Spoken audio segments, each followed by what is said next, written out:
মাহে রমজান মাস চলে গেল। মাহে রমজানে 30 দিন দিনের বেলা সিয়াম সাধনা আদায় করার সঙ্গে সঙ্গে রাতের বেলা আমরা দাঁড়িয়ে দাঁড়িয়ে নামাজের মাধ্যমে মহান আল্লাহর থেকে সাহায্য নিয়েছি। তারাবি নামাজ আদায় করেছি, সাহায্য করছে কে?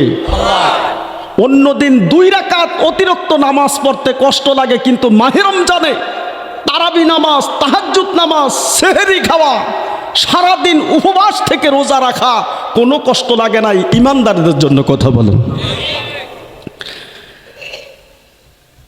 ও মৌলাইলাহা ওয়াসুমু ইয়াওমাহা, যেই ব্যক্তি ইমানের সঙ্গে দিনের বেলা রোজা রাখলো, রাতের বেলা দাঁড়িয়ে দাঁড়িয়ে তারাবি নামাজ আদায় করলো, ওই ব্যক্তির সমস্ত গুনাহ মহান আল্লাহ মাফ করে দিল।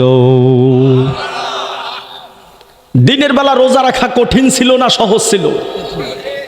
সহজ। সহজ কিভাবে সহজ দেখেন, অন্য দিন নফল রোজা রাখতে যেই কষ্ট হয়, ফরজ রোজা 30টা রাখতে অত কষ্ট হয় নাই।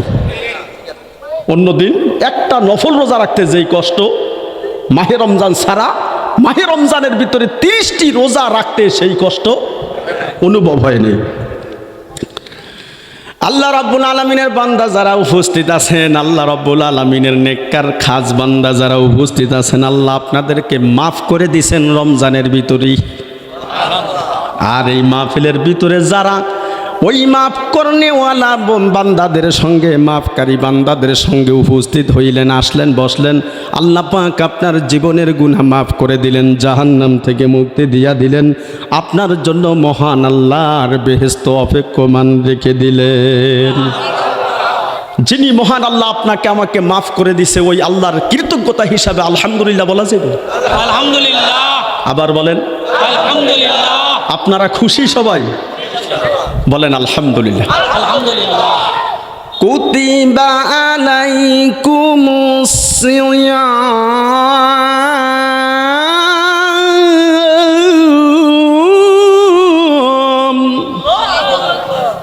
দ্বিতীয় হিজরির সময় একটা ঘটনা ঘটল। দ্বিতীয় হিজরির আগ মুহূর্তে যারা ধনী ছিল, ওই সমস্ত লোকগুলো খাদ্য দিয়া রোজা রাখতো না, গরিব গোরাবাদেরকে খাদ্য দিত, তারা রোজা রাখতো না। শক্তি আছে, সমর্থন আছে, তারপরও রোজা রাখতো না। মিসকিনকে 1-2 বেলা খাদ্য দেওয়ার পর তাদের থেকে রোজা মুক্তি হয়ে যেত, তাদের থেকে রোজার দায়িত্ব মুক্তি পেয়ে যেত তারা। কিন্তু দ্বিতীয় হিজরির সময় একটা ঘটনা ঘটে গেল, যাদের শক্তি আছে তারা রোজা রাখতে হবে, মিসকিনকে খাওয়াইলেও হবে না। তবে যারা শিশু যারা আছে, যেই মহিলার বাচ্চা আছে, রোজা রাখলে দুধ কমিয়া যাবে, বাচ্চার বড় ধরনের ক্ষতি হওয়ার আশঙ্কা আছে। যেই মহিলার পেটের ভিতরে বাচ্চা আছে, দেখবেন বাচ্চা যখন পেটের ভিতরে, ওই সময়ে বাচ্চাটা পানি যেই পেটের ভিতরে থাকে, যেই গর্ভের ভিতরে থাকে, বাচ্চাটা যেখানে সংরক্ষিত থাকে ওখানে পানি থাকে। মা যখন পানি কম খায়, সেখান থেকে পানি আস্তে আস্তে কমিয়া যায়। ওই সমস্ত মহিলা যাদের শিশু বাচ্চা ছিল এবং যাদের গর্ভে বাচ্চা ছিল এবং বৃদ্ধ যারা রোজা রাখলে তাদের জীবনের উপর আশঙ্কা ছিল, তারা মিসকিনকে যদি খাওয়াইতো, এবং ওই সমস্ত মহিলা যারা ছোট্ট শিশু বাচ্চাকে দুধ খাওয়ানোর কারণে রোজা রাখতে পারে নাই, গর্ভে বাচ্চা থাকার কারণে রোজা রাখতে পারে নাই, ওই সমস্ত মহিলাদের জন্য, ওই সমস্ত বৃদ্ধদের জন্য ওই হুকুম এখনো পর্যন্ত জারি আছে। একটা রোজা না রাখতে পারলে গণনা করিয়া একটা রোজাই রাখবে, 10টা না রাখতে পারলে রমজানের ভিতরে রমজানের পর 10টাই রাখবে।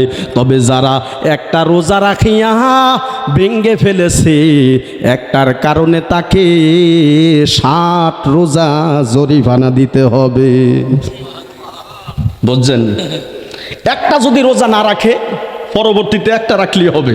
তাদের জন্য যাদের পেটে বাচ্চা আছে, আর যারা দুগ্ধ শিশু, ছোট্ট শিশু, দুধ খাওয়ানোর কারণে রোজা রাখতে পারে না, কারণ মা যদি পানি না খায় দুধ আসবে কোথা থেকে?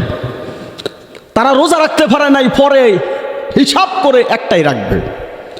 এবং যেই সকল মুরব্বীরা রোজা রাখতে পারে নাই, বিজ্ঞ ডাক্তার আল্লাহওয়ালা ডাক্তারে বলছে আপনি রোজা রাখিয়েন না, পরে রাখিয়েন সুস্থ হইলে, ওই সমস্ত মুরব্বীরা গণনা করিয়া রোজাগুলো রেখে নিবে।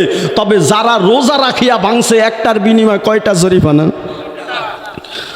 কুতিবা আলাইকুমুস সিয়াম,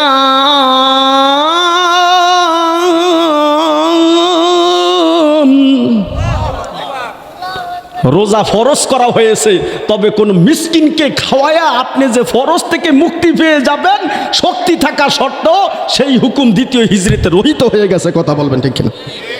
বহু ধনী মানুষ আছে যারা বিল্ডিংয়ের মালিক, ব্যবসা করে বড় বড়, তারা তো এমনি গরিবকে খাওয়াইতে পারে সারা বছর। কথা বলে ঠিক কিনা? তারা অনেকে রোজা রাখে নাই আমার জানা সত্ত্বে, ওই যে গরিবকে খাওয়ান দিয়ে দিচ্ছে, তাদের হুকুম রহিত হয়ে গেছে। আপনারা আমার কথাটা বুঝেন নাই মনে হয়। যে আল্লাহ রাব্বুল আলামিন আপনাকে আমাকে মাহে রমজানের 30টি রোজা রাখার তৌফিক দান করলেন, আলহামদুলিল্লাহ বলেন। কৃতজ্ঞতা আদায় করলেন কার?